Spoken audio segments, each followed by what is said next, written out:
Downfall of West Indies cricket team.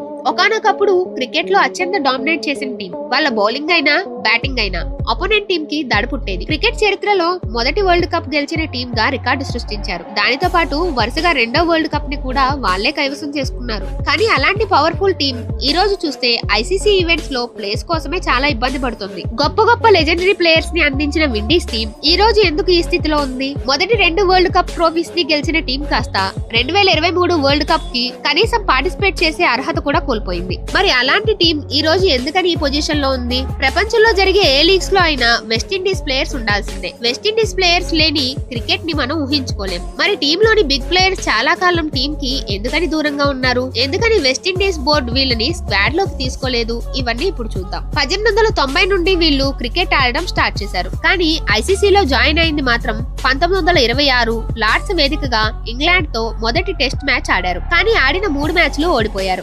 1975లో జరిగిన తొలి world cup తో పాటు 1979లో జరిగిన వరల్డ్ కప్ ని కూడా సొంతం చేసుకున్న వెస్టిండీస్ టీం ట్రోఫీ గెలవాలంటే ముందు మమ్మల్ని దాటాలి అన్న మార్క్ ని సెట్ చేశారు. 1983లో ఫైనల్లో ఇండియా చేతిలో ఓడిపోయినప్పటికీ వరుసగా 3వ ఫైనల్ ఆడిన మొదటి టీం గా కూడా రికార్డు క్రియేట్ చేశారు. కానీ దీని తర్వాత నుండి వెస్టిండీస్ డౌన్ ఫాల్ స్లోగా స్టార్ట్ అయింది. దీని తర్వాత వెస్టిండీస్ టీం ఒక్క వరల్డ్ కప్ ఫైనల్ కూడా ఆడలేదు. కానీ కొత్తగా వచ్చిన T20 ఫార్మాట్ క్రికెట్ గేమ్ తో పాటు వెస్టిండీస్ ప్లేయర్ల ఫేట్ నే మార్చేసింది. 2007లో మొదటిసారి T20 వరల్డ్ కప్ స్టార్ట్ అయింది. కానీ వెస్టిండీస్ టీం ఈ టైటిల్ దక్కించుకోవడానికి 2012 వరకు ఎదురు చూడాల్సి వచ్చింది. ఆ తర్వాత మళ్ళీ 2016లో T20 వరల్డ్ కప్ ని సొంతం చేసుకున్నారు. ఇంతవరకు బాగానే ఉంది కదా, డౌన్ ఫాల్ ఏంటి అనుకోవచ్చు. ఎప్పుడైతే T20 ఫార్మాట్ వచ్చిందో దానిని ఫాలో అవుతూ T20 లీగ్స్ కూడా వచ్చాయి. దీంతో దేశం కోసం ఆడే ప్లేయర్స్ కాస్త మనీ కోసం ఆడడం స్టార్ట్ చేశారు. ముఖ్యంగా ఈ లిస్ట్ లో ఉంది విండీస్ ప్లేయర్సే. వీళ్ళు ఇలా మారడానికి కూడా చాలా రీజన్స్ ఉన్నాయి.